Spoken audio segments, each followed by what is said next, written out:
Mga paps, mayong morning sa inyo nga tanan mga paps. At dahil nakauli na naman ako mga paps, ay syempre ito talaga ang pinakaunang gagawin ko after kong mga pagmata mga paps. Ito talaga ang mga alaga kong kanding ay pinapakain ko talaga at pinapasuro yung mga paps. Kasama ng aking pag-umangkin mga paps kasi siya na naman ang nagbabalhin dito mga paps pag wala ako. Nadagdagan na pala sila ito mga paps, ay mga natin na itong mga makulit mga paps kasi man ay nag-anak na sila. Halos-halos silang lahat ay umaanak na mga paps at ako ay naging masaya kasi dumarami na naman sila mga paps. Ngayon mga paps ay unuubanan ko sila sa tuwing kumakain sila kahit saan-saan kasi hindi ko man pwede silang itugway ng biyaan lang mga paps. Kailangan ko kasing uban-ubanan sila ngayon mga paps. Ihuhukot kung saan-saan lang mga paps kasi alam nyo kung bakit sa taas ng tag-init ngayon dito sa aming probinsya mga paps ay nangamatay na talaga yung mga sagbot. Ngayon ay yung pag-ulan ng kunti naman ay ito na naman ang lugar na to na may mga green na sagbot kaya inuburan ko muna sila. Di tulad ng dati mga paps pagkatapos ko silang ihukot ay pwede ng biyaan pero ngayon hindi na lagay kasi makasalao niya ng mga laing tanong entonces yung taine. Ngayon ay marami na sila mga paps, mga padulong ng dumadag ko itong mga natin na ito mga paps. Ang plano ko ay paramihin para mas masaya silang pakaunin kahit saan-saan mga paps na dumarami na silang nagsusunod. Medyo niwang talaga sila ngayon mga paps kasi walang maraming sagbot na kinakain nila at ayun, pinapasuyop na lang namin ito ng mga feeds para naman may mga sustansya silang masusuyop ng kanilang katawan. At habang ako'y nagpapastol sa kanila mga paps, hayaan nyo akong isama kayo sa aking pastulan mga paps. Ito nga palang lugar na ito ay dito nga pala ang aking childhood memories. Marami akong mga childhood memories dito mga paps.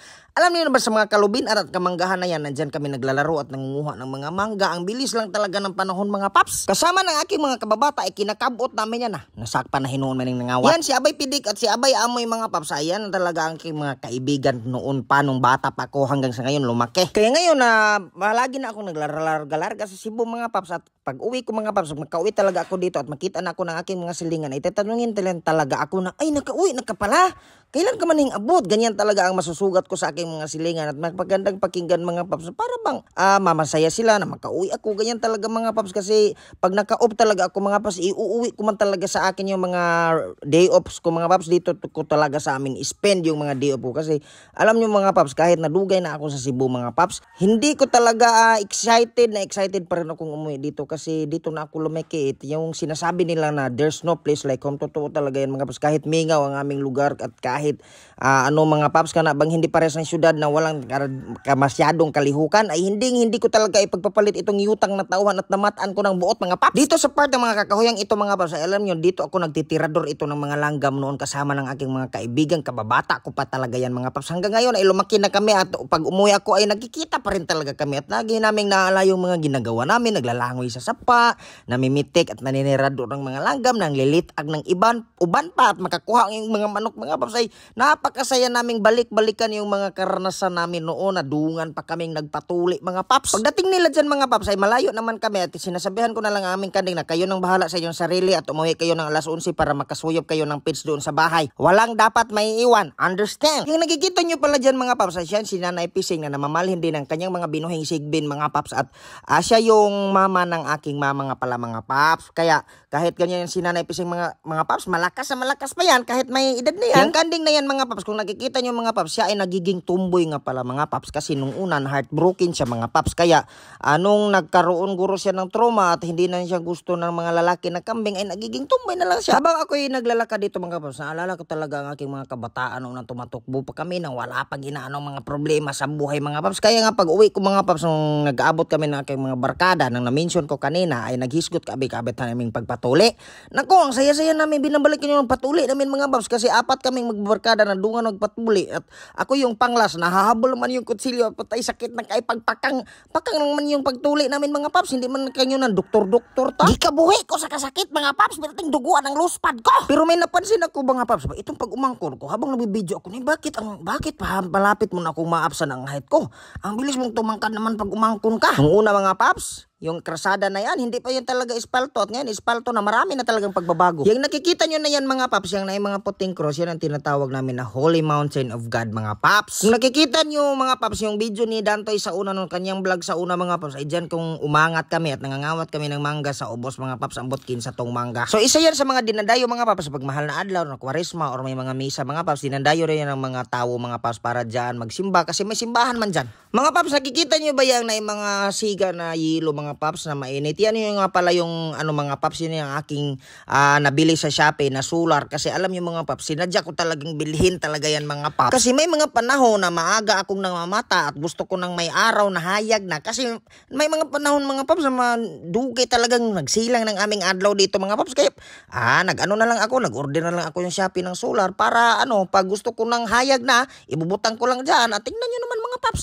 napakalakas ng siga. Pero naawa ako sa rider ng naghatid yan sa amin mga paps kasi nagpatanong talaga siya nga, "Sir, ano ba tong order mo nga? Bakit man? Bakit ang init ng aking likod? Sobrang init talaga, sir. Ano kaya pala ito?" Huwag kang mag-alala kasi yan. Solar. Siya si Tintin, ang aking mabuting igagaw na nag-map ng maaga kasi may mamisita. Mga paps, naalala niyo pala yung motor na yan mga paps, yung sa legendary naming video na the checkpoint in the blind curve mga paps. Yan yung motor na yan mga paps, matagal ko nang ginagamit nung habang ako'y pinalitan ako ni mama niyan. So kanong nag first year college ako mga paps, at yung isa pa to mga paps ay mga karaan din yan mga paps. Pagsubay ko talaga sa aking loyo mga paps, ay tinignan ko kung bakit anong bang itong gikakalihukan ng aming mga baboy. Sila pala ay kumakain ng pamahaw at iningnan niya akong nabusing, kumain ka dito busin, sabayan mo ako. Sabi ko naman ay sige lang at kumain lang kayo dyan, huwag kayong magpa-istorbo sa akin, kumain lang kayo, mag-focus kayo dyan para pag lumaki kayo at tumatambok ay pag wala kaming soda na iihawin namin kayo. Ito mga paps, hindi lang naman yung pagkain lang aming inaat nga ng aming mga baboy, pero minsan kasi nag-aalaga ka talaga kami ng baboy kasi may mga panahon na maapikan man ka sa kwarta at kailangan mo ng kwartang madalian para hindi ka mangutang ay balig, aron na tayo mabaligya. Pero yung baboy na yan mga paps ay talaga yung nag-relapse at nag-anxiety palagi, kaya ayan, suicidal siya. Tignan yung mga paps, ay busy sa kanyang liyog at nagiging suicidal na siya mga paps. Iwan ko ba kung anong problema? Sinasabihan ko na ano ang problema mo, magsulti ka. Hindi naman siya nagsulti sa akin. At yung mga manok yan mga paps, yan ang aming lalaking manok na training ko para kusog siya musyapol mga paps. Pero bakit tapulan man yung mag-training ng manok ka mga paps? Parang gusto lang niya mananakal ng mga bayi dyan mga paps. Sinuhuktan nga pala namin siya mga paps kasi maldito man yan, nigugukod yan ng mga ubang mga laki ng mga gagmay niya. Bully to mga paps Kaya binaatan ko siya sa mga paps. Buti na lang nagbinutan na. At dahil mainit ang panahon mga paps at minsan na nga lang umulan at minsan yun talaga mahirap ang tubig sa amin kaya medyo nag-antos-antos ang mga tanaman ni mama ngayon, naghingutas na mga paps, ang uban kamantayon, ang uban ka 50-50. Kaya every morning mga paps, iniistoryahan yan ni mama. Tignan yun mga paps, iniistoryahan yan ni mama yung mga tanong na mag-antos lang kayo dyan. Huwag kayong mag-alala kasi pag hindi pa rin umulan ay magpabaliw na ako. Nagtatangag pa yan ang paborita niyang lumboy mga paps. Ang nakaganahan ko talaga pag umuwi sa probinsya mga paps ay yung nagduyan-duyan ka mga paps tapos maririnig mo yung mga huni ng mga ibon na kumakanta na lumilipad mga paps, yung mga tumutugaok na manok, yan talaga iba't ibang mga kuwan at minsan mga paps ay mga kwik-kwik, ay mga aswang at iba pa dyan mga paps. Time-lapse mga paps, tapos na pala akong maligo mga paps dahil tapos na ako mga paps. Ngayon ay nag-aayos na ako kasi mag-aandam na naman ako kaya pumunta man ako sa Secure Biner sa mga idol natin mga paps kasi magagama sila ng content. Ganito talaga ang routine ko mga paps. Madugay talaga ay magkakatul ang aking lapalapa at kalaagon ka ay gusto ko talagang pumunta po sa mga barkada natin kasi mingawan magyukuan na nila mga paps kay dugay-dugay po mga tuig na sige mig kuyog hantod ko ng parehas na lamay mga nawong gani happy. Mga paps, pagpasensyahan nyo yung tiyan ko mga paps, kahinginan siya naman ng mga paps, angay man ko sa akong page mga paps at napupurga na din ako ni mama ba. Ang oras nag-irog pero ang istorya hindi mahurot mga paps, kaya magbulag-bulag naman tayo sama sa taig kanding nito mga paps. Maraming salamat sa iyong panonood mga paps at hanggang sa muli ay wabi mga paps.